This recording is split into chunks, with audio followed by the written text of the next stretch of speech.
తాకట్లో ఉన్న మీ బంగారాన్ని విడిపించి ఆ రోజు ఆన్లైన్ రేటుకి కొంటాం. Sharma gold company. వనిజ గారు నమస్తే అండి. నమస్తే అండి జయ గారు. యాజ్ ఏ టారో రీడర్గా మేలో నెంబర్ 4 4వ నెంబర్లో పుట్టిన వారికి లేదా వాళ్ళ టోటల్ నెంబర్ మొత్తం కలుపుకుంటే 4 టోటల్ వచ్చిన వారికి ఏ విధంగా ఉండబోతోంది న్యూమరాలజీ ప్రకారం? 4 అంటేనే న్యూమరాలజీ కదా. కరెక్ట్. ఒకసారి చెప్పుకుందామండి. తప్పకుండా అండి. అయితే మే మంత్ 2025లో ఎవరైతే 4th డేట్లో, దాని తర్వాత 13th డేట్లో, 22nd అండ్ 31 ఎస్ ఓకే, ఈ 4 డేట్స్లో పుట్టిన వాళ్ళకి ఎట్లా ఉండబోతుంది అని చూద్దాం మేలో. డెఫినెట్గా ఇవ్వండి కార్డ్స్, మీరే. కార్డ్స్ ఇస్తాను. మీరు ఎన్ని ఇయర్స్ అయింది వనిజ గారు నేర్చుకొని? నేను ఒక 4 years నుంచి ఉన్నానండి ఈ ప్రొఫెషన్లో. ఓకే. అంటే మీకు ఇన్ని మనకు అందుబాటులో ఉండగా టారోనే నేర్చుకోవాలి అనే థాట్ ఎందుకు వచ్చింది? ఎక్కడన్నా అంటే నేను చెప్తా. కరెక్ట్ అండి. యాక్చువల్గా నాకు ఏవో ఇలాగా జాబ్కి బ్రేక్ ఇచ్చిన తర్వాత ఏవో కోర్సులు నేర్చుకోవాలి కదా మరి. చాలా నేర్చుకున్నాను యాక్చువల్గా. సో ఇందులో నేను పాస్ట్ లైఫ్ ట్రైనింగ్కి వెళ్ళినప్పుడు అక్కడ నేను ఒక టారో ఒక టారో రీడర్, అదే ఆమె నాకు ఎవరైతే పాస్ట్ లైఫ్ రిగ్రెషన్ థెరపీ నేర్పించారో, ఓకే, అందులో ఆవిడ టారో రీడర్ అనమాట. ఇలా టారో చూసి టక్క చెప్పేస్తుంది అంతా, మా అందరి గురించి మా ఎనర్జీస్ చెప్తున్నారు. సో ఆ పాస్ట్ లైఫ్ రిగ్రెషన్ నేర్చుకున్న తర్వాత నాకు చాలా ఇంట్రెస్ట్ అనిపించి మళ్ళీ ఇందులోకి వెళ్ళా. సో ఇందులో నేను ఒక కోర్సు కాదు, ఇందులో చేస్తానే ఉన్నాను, ఇప్పుడు కూడా స్టిల్ చేస్తున్నారు కదా. ఇందులో మాస్టర్స్ అని ఏదేదో అనమాట, రకరకాలవి వచ్చేసి. సో అలా ఎనర్జీ వర్క్స్ అంటాం బేసికలీ. ఎనర్జీ వర్క్స్ అన్నీ అండి, రూన్స్ అంటారు, టారో, క్రిస్టల్ హీలింగ్స్, ఇవన్నీ అనమాట. ఇందాక చెప్పాను కదా, ఒకదాని తర్వాత ఒకటి. ఇక్కడ దీనికి స్టాప్ లేదన్నమాట. మీ గురువు గారు ఎవరండి చెప్తారా? నాకున్నారు. నేర్చుకున్నది టారో వరకు ఎక్కడ నేర్చుకున్నారు? ఇది టారో నాకు ప్రీతి శర్మ అని నాకు నా మెంటర్ అనమాట. దాని తర్వాత అనిల్ గుప్తా గారు ఇంకొక ఆయన, దాని తర్వాత పారితోష్ అని ఇంకొక, చాలా మంది ఉన్నారు. అంటే ఒక్కొక్కరి దగ్గర అట్లా నేర్చుకుంటారా? ఇంకొక ఆవిడ రామోన్ అని ఇంకొక ఆవిడ. సో అట్లా అనమాట, ఒక్కొక్కరి దగ్గర ఒక్కొక్కటి నేర్చుకున్నాను నేను అనమాట. వీటికి సర్టెన్ పీరియడ్ ఉంటుందండి, అంటే ఇన్ని రోజులు నేర్చుకోవాలి ఎట్లా? మనం ఇప్పుడు ఎవరైనా ఇప్పుడు ఇంట్రెస్ట్ ఉన్నారు టారో రీడింగ్ నేర్చుకోవచ్చు, వారికి ఎట్లా? ఇది అంటే ఎట్లా ఉంటుంది అంటేనండి, కొంతమంది 2 day కోర్స్ 3 day కోర్స్ చెప్తున్నారు, అట్లాంటి వాటికి మాత్రం వెళ్ళొద్దు. సో ఇదేంటంటే మనం ఎంత నేర్చుకున్నా మీరు ప్రాక్టీస్ చేయకపోతే, okay, it is all waste. మీరు డబ్బులు అంటే మీరు ఒకసారి డిసైడ్ అయిపోతే ఇది నేను ప్రాక్టీస్ చేసుకుంటాను అంటే, నేను యాక్చువల్గా ఇది నేర్చుకున్నది నా కోసం, నా పర్సనల్ దానికోసం నేర్చుకున్నా. దాని తర్వాత మా ఇంట్లో వాళ్ళ మీద ప్రాక్టీస్, దాని తర్వాత నా ఫ్రెండ్స్ మీద. సో ఎప్పుడైతే అరే బాగుంది, అక్యురేట్ అన్నప్పుడు, దాని తర్వాత నేను ఒకసారి ఒక బాబా, ఒక ఆయన ఉన్నారండి గురువు గారు, ఆయన దగ్గరికి వెళ్ళినప్పుడు ఆయన బాబా ప్రిడిక్షన్స్ చెప్తున్నారు అనమాట.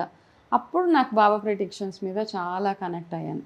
అవి అట్లా ఒకటి యాడ్ చేసుకుంటూ, సో ఈ మధ్య అంటే అందరు బిలీవ్ చేస్తారు, ఓకే మీరు చెప్పిన ప్రిడిక్షన్ రైట్ అయింది అంటే, అట్లా ఇది ఒక హాబీ, ఇంట్రెస్ట్, ప్యాషన్ అన్నీ అయిపోయినాయి.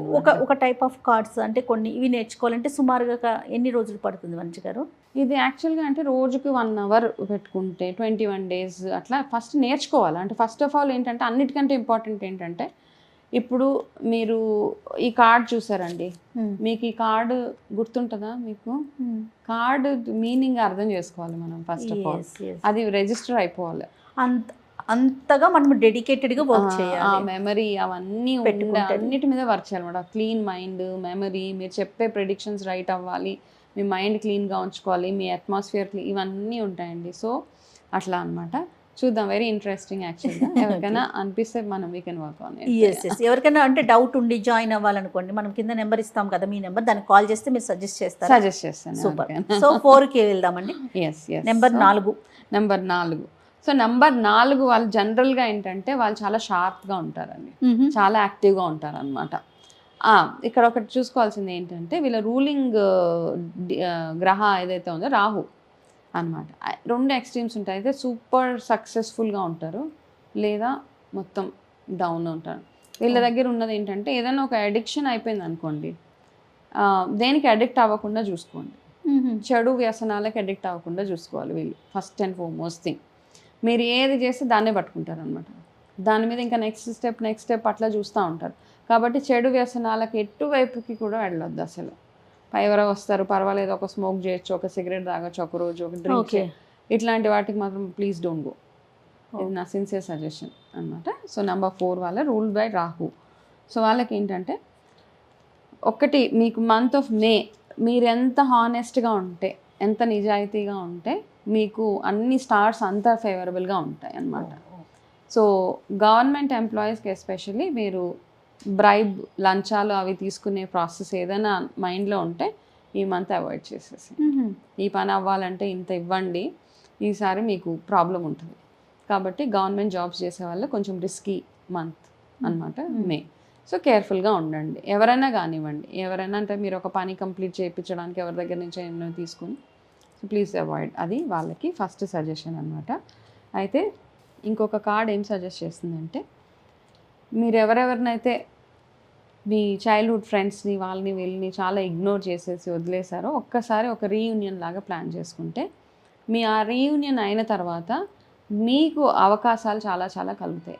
ఎవరైతే అవకాశాలు లేకుండా చాలామంది వెయిట్ చేస్తున్నారో, మాకు ఈ చిన్న వర్క్ అయితే బాగుండు, ఈ ఆపర్చునిటీ వస్తే బాగుండని చూసుకుంటూ ఉంటారు కదా, వాళ్ళందరూ ఒక రీయూనియన్ ప్లాన్ చేయండి. మీరు లెఫ్ట్ ఓవర్ ఫ్రెండ్స్ ఎప్పుడెప్పుడు చిన్నప్పుడు 3rd క్లాస్లో బాగా క్లోజ్గా ఉంటారు, కానీ మీకు వాళ్ళు తెలుసు ఎక్కడ ఉంటున్నారో, కాకపోతే మీరు ఎఫర్ట్ వేయట్లేదు. ఒకసారి వెళ్ళి వాళ్ళని మీట్ అవుతే మీకు ఒక మంచి అవకాశం వాళ్ళ ద్వారా వచ్చే అవకాశం చాలా చాలా ఉందన్నమాట. ఇంకొక సజెషన్ మీకు ఏంటంటే,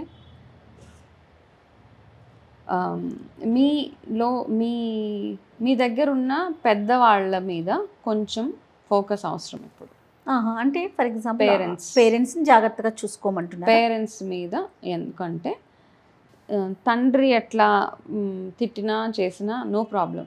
ఎప్పుడైతే మీ మదర్ మిమ్మల్ని కర్స్ చేస్తుందో, అంటే చాలా బాధపడి ఇంకా ఏంటి వీళ్ళు ఇట్లా బిహేవ్ చేస్తున్నారు, అమ్మ మనసు ఎప్పుడైతే బాధపడుతుందో మీ ఎదుగుదల అక్కడికి స్టాప్ అయిపోతుంది అనమాట. సో నెంబర్ 4 వాళ్ళకి బేసికలీ అన్ని రిలేషన్షిప్స్ మీద వర్క్ చేయాల్సిన మంత్ ఇదండి. సో అన్ని కార్డ్స్ ఆల్మోస్ట్ ఒకటేలా ఉన్నాయి. సో మీ స్పాయిల్డ్ రిలేషన్స్ ఏవైతే ఉన్నాయో, మీ పేరెంట్స్ పట్ల దుడుసుగా ఉండడం, కోపంగా మాట్లాడడం, వాళ్ళని తిట్టడం, హ్యారెస్ చేయడం, మీరే కాకుండా మీ wife, husband, whoever it is, ఎవరు చేసినా మీరు అది కంట్రోల్లో ఉండవలసిన మంత్ ఈజ్ నెంబర్ 4 అనమాట. సో అది. సో మీకు favourable colour in the month of May green colour. మీరు ఎక్కువగా గ్రీన్ కలర్ని వాడితే, అండ్ మీరు ఏం చేస్తారంటే శనివారాలు కానీ రెగ్యులర్గా టెంపుల్కి, నవగ్రహాలు వెళ్ళడానికి ట్రై చేయండి. మీకు ఏమైనా ఇప్పుడు నేను చెప్పిన ఇష్యూస్ ఏమైనా ఉంటే కనుక రెగ్యులర్గా వెళ్ళండి. అండ్ ఇంకొకటి ఏంటంటే దుర్గాదేవి ఆరాధన ఎక్కువగా చేయండి. మీకు వీలు ఉంటే ఫ్రైడేస్, ఈ మేలో ఎన్ని ఫ్రైడేస్ అయితే వస్తాయో అన్ని ఫ్రైడేస్ ఫ్రైడే రాహు కాలంలో నిమ్మకాయ దీపం వెలిగించండి. ఇంట్లోనే చాలు, గుడికి వెళ్ళి వెలిగించాలి అట్లా ఏం కాదు, జస్ట్ ఒక నిమ్మకాయ దీపం వెలిగించండి. మీరు ఏం చేస్తారంటే ఒక నిమ్మ చెట్టును తెచ్చి పెంచుకోండి ఇంట్లో. మామూలుగా అపార్ట్మెంట్స్లో ఉన్నా కానీ నో ప్రాబ్లం, ఒక చిన్న కుండి పెట్టుకొని రోజు నీళ్ళు పోస్తూ ఉండండి.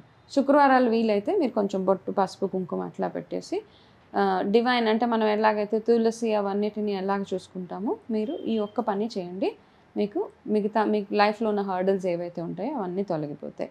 హెల్త్ విషయానికి వచ్చేటప్పటికి బోన్స్ రిలేటెడ్ ప్రాబ్లమ్స్ ఏవైనా వచ్చే అవకాశాలు కొంచెంగా ఉన్నాయి. అట్లా ఉన్నప్పుడు కొంచెం రెస్ట్ అవసరం అనమాట. పర్వాలేదులే, కాలు నొప్పి వచ్చింది కదా నేను 6 ఫ్లోర్లు ఎక్కేస్తాను కాదు, జస్ట్ రెస్ట్ యువర్ సెల్ఫ్ అంతే. ఈ చిన్న చిన్న జాగ్రత్తలు తీసుకుంటే మే మంత్లో నేను చెప్పాను ఎలాగో నాట్ ఎ గ్రేట్ మంత్. మీరు చేసుకోవాల్సిన కరెక్షన్స్ చాలా చాలా ఉన్నాయి. మీరు సూపర్ యాక్టివ్, సూపర్ ఇంటెలిజెంట్ అన్నీ ఉన్నాయి, కానీ మీరు చేసుకోవాల్సిన చిన్న చిన్న కరెక్షన్స్ చేసుకుంటే రాబోయే నెలలు చాలా బ్యూటిఫుల్గా ఉంటాయి. రైట్ వంజీ గారు, నమస్తే. నమస్తే అండి.